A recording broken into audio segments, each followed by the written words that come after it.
Howdy, it's Kyle talking about Arizona. In this video, I'll be discussing various aspects of the geography of the state. I'll be talking about the cities and the urban landscape. I'll be going over various aspects of the physical geography of the state to include the scenery, the national parks, and the climate. I'll also be going over several economic indicators to include the industries that drive the economy, companies that are headquartered in the state, taxes, and agriculture. And I'll also be going over some of the signature foods of the state. So if you're interested in learning more about the Grand Canyon State, this is the video for you. Arizona is located in the southwestern U.S. It's one of the four corner states. It's sixth in the country in terms of size, and with a population of about 7.4 million people, it ranks 14th in population. The population is rapidly growing, and it's the seventh fastest growing state since 2010. It's nicknamed the Grand Canyon State, and it was admitted to the Union in 1912. It was the last state admitted to the Union before Alaska and Hawaii, and it's only been a state for a little over 100 years. There are only 15 counties in the entire state, so for a state the size of Arizona to have only 15 counties, it means that Arizona's counties are the largest on average in the U.S. Because the state sits right along the Mexican border, there's a lot of Mexican heritage in the state, including history and culture. It also ranks 6th in the U.S. for the percentage of the population that is indigenous. Approximately 5% of the Arizona population identifies with the Native American tribe. The largest ones include the Navajo Nation, the Hopi, and Apache, but there are also smaller reservations in the state as well. The capital city is Phoenix. It has a population of about 1.7 million people, which makes it the 5th largest city in the U.S. It's the seat of Maricopa County, which has a population of about 4.5 million, which makes it the 4th most populous county in the U.S. And the Phoenix metropolitan area, which includes both Maricopa and Pinal County, is just over 5 million people, which makes it the 12th largest metro area in the country. So Phoenix is a very big city, but it isn't a very historic city. Most of the population growth has been since the end of World War II, in the days of kind of suburban growth and interstate highway kind of travel. The downtown area is where you have a lot of the government and financial kind of stuff, also some of the fancy hotels and restaurants. But there's a part of town called Central Phoenix, which is not downtown, confusingly enough, and that's where you have a lot of restaurants, a lot of nightlife and museums, and a lot of pretty cool local boutique shops. Tempe is a suburb just southeast of the city. This is the college town for Arizona State University, so there's definitely a college town feel there, but because it is so close to Phoenix, it also is pretty much a suburb, but it is a pretty fun suburb.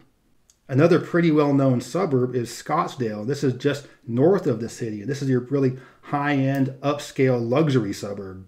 In the Old Town Scottsdale area, which is pretty historic, you have a lot of really fancy shops and upscale restaurants. There's a Ferrari dealership there, a Rolls-Royce dealership, so this is that part of town for Phoenix. But because it is located in a valley surrounded by mountains, there's a lot of really great outdoor activities in the region and several mountain parks just outside of the city. And it's also a pretty well-known area for its golf courses and a lot of retirees moving there. The second largest city in the state is Tucson, with a population of about 550,000 people, which makes it the 33rd largest city in the U.S. The metropolitan area, which is synonymous with Pima County, has just over 1 million people, which makes it the 56th largest metro in the U.S. I think Tucson has much more of a soul than Phoenix. There's much more of a historical nature to the city. There's an area called the El Presidio, which is your old, historic kind of Spanish colonial district.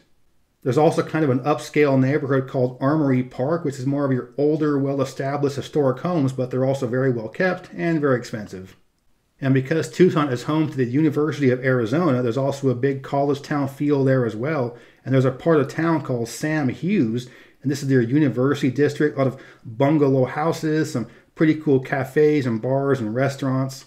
And because the university is so big in terms of scientific research, and because the desert skies right around there are a big time for astronomical observations, the Tucson area is nicknamed Optics Valley for all of the optical kind of research going on in terms of astronomical stuff, but also kind of photographic kind of stuff as well.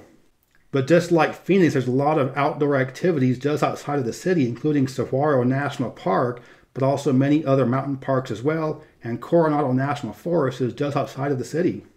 So I really like Tucson, and it's one of my favorite medium-sized cities in the whole country. After the Phoenix and Tucson metropolitan areas, there's a pretty significant drop-off to the next largest city, so I'm going to just briefly go over some of the other major urban centers in the state. Flagstaff is a city in the northern portion of the state in some of the higher elevations. It's the primary town that is a gateway to Grand Canyon National Park, but it's also home to Northern Arizona University, so it has kind of a mix between a college town and a touristy resort town for a national park. Sedona is a city about halfway between Phoenix and Flagstaff, and it's a pretty popular tourist destination. It's known for some spectacular scenic beauty and some pretty cool little stuff in town as well. And then there's also some people that feel some weird mystic force going on. There's some kind of magnetism or something, but that's not really my thing, but there are people that do experience that, and Sedona is a very popular place for tourists. Lake Havasu is a town right along the Colorado River, right at the California border. It's a city that sits on a lake that's created by the Havasu Dam. It's a really popular spot for spring breakers from California and Arizona, and randomly enough, it's the home of the original London Bridge. Nogales is a town right along the Mexican border and is the primary border crossing for the state with Mexico. And one thing that's interesting to note about Nogales is the Mexican town on the opposite side of the border is also called Nogales, so it's just basically one big town with a border wall going right through it. Tombstone is located in the southeastern portion of the state, not too far from the Mexican border. It's most well known as an Old West kind of town where the Earp brothers came to lay down the law, and there was a shootout of the OK Corral kind of stuff, so it's all been kind of overblown. It's kind of a cheesy tourist trap nowadays, but there was some pretty cool Old West history going on there, and it's a pretty cool, well-preserved historic town. Also in the southeastern portion of the state, not far from the Mexican border, is the more artsy town of Bisbee. It's got kind of a hip and funky artist culture there, some pretty cool art galleries and cool shops there, so it doesn't really feel like you're that close to the Mexican border, even though you're right there. And if you're interested in standing on a corner, well, Winslow, Arizona is such a fine sight to see. Next, I want to talk about some of the physical geography of Arizona, and Arizona is a geologic wonderland. So if you're interested in geology or you're a rock hound, Arizona is just about the best place in the country for it. Arizona has 3 distinct physiographic regions within the state. Most of the northern portion of the state is on the Colorado Plateau, and this is most signified by the Grand Canyon and other major canyon features as well. This is where you have Monument Valley and some of the most iconic Arizona scenery you'll find. In the central and eastern portion of the state is where you have some of the higher elevations and some of the mountainous areas. These areas, for the most part, are pretty lightly populated, but this is the part of the state where you have the highest wildfire risk. And in most of the southern, especially southwestern portion of the state is where you have the vast open desert. And this is where you have some of the absolute hottest temperatures you're going to get.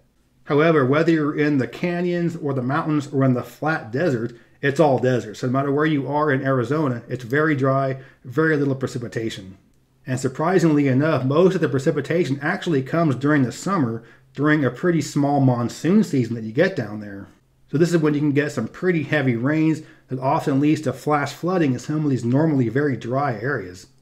Within the state are 3 national parks and 12 national monuments. So with Arizona being such a huge state and most of it being pretty empty and the vast majority of the population of the state only having been there the past 50 years, there's been a lot of open space in the state and a lot of it has been turned into national monuments and national parks. Obviously, the most famous of the national parks is the Grand Canyon. This is one of the most popular national parks in the entire country. The Grand Canyon is a national park that really requires more than a full day to visit there.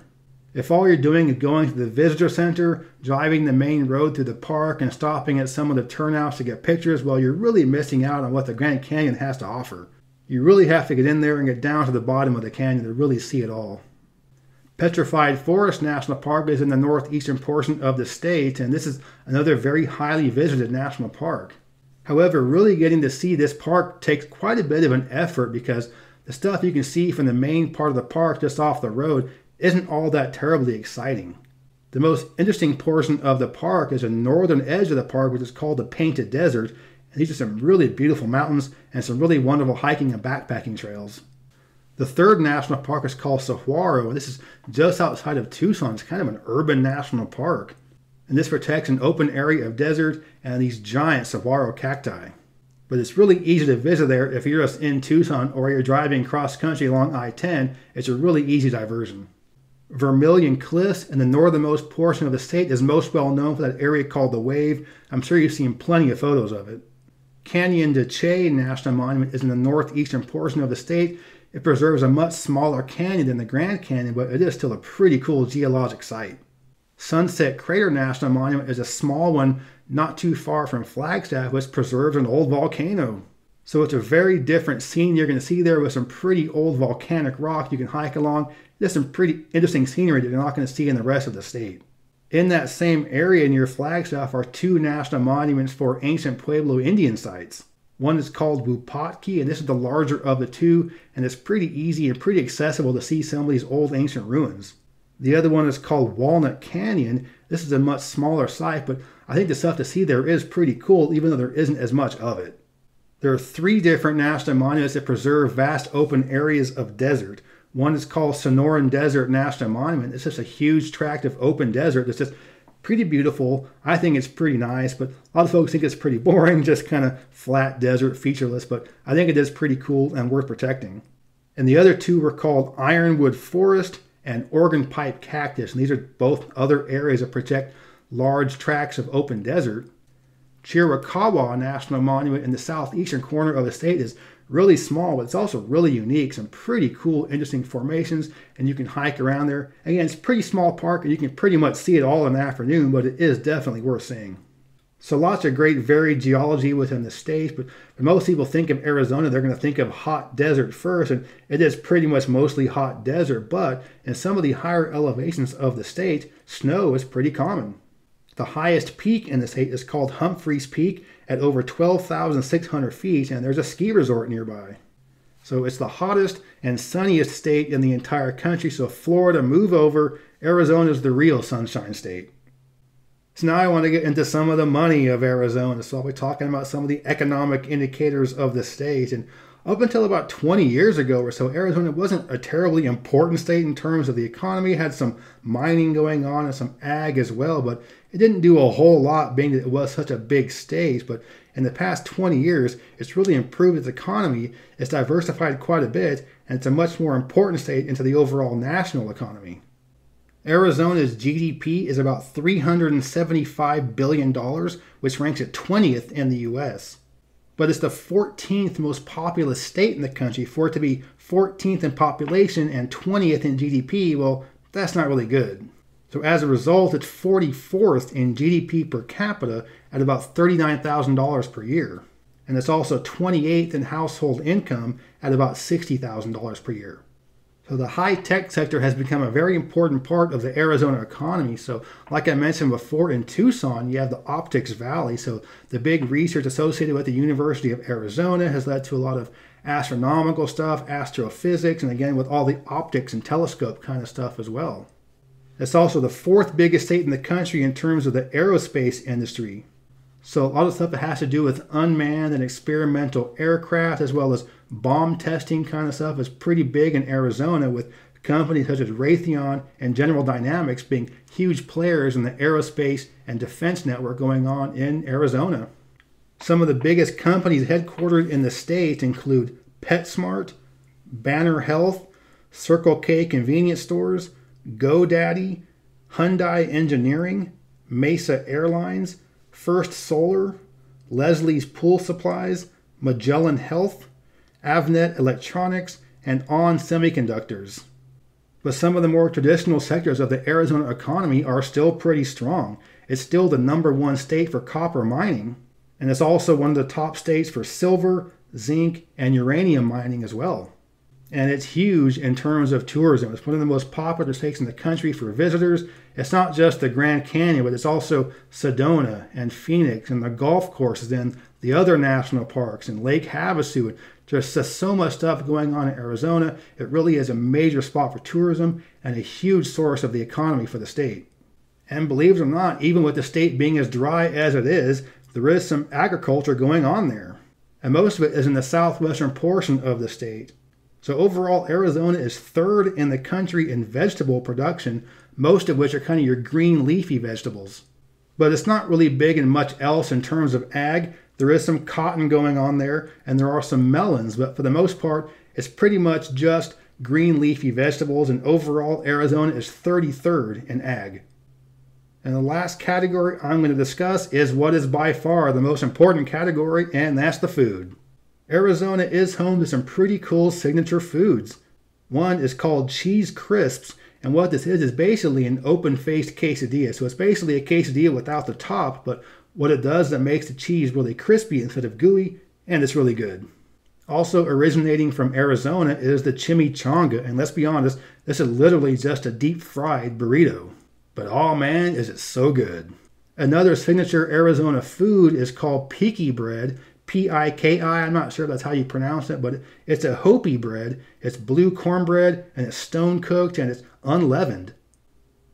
I hope you found the information in this video useful. If you did, please give me a thumbs up to let me know you approve, and consider subscribing to this channel if you're interested in stuff like this. I'm talking about U.S. geography, comparing places, ranking places, talking about cross-country road trip, just a lot of cool things about U.S. geography from a more nerdy perspective. But yeah, thanks for watching. Geography King signing out.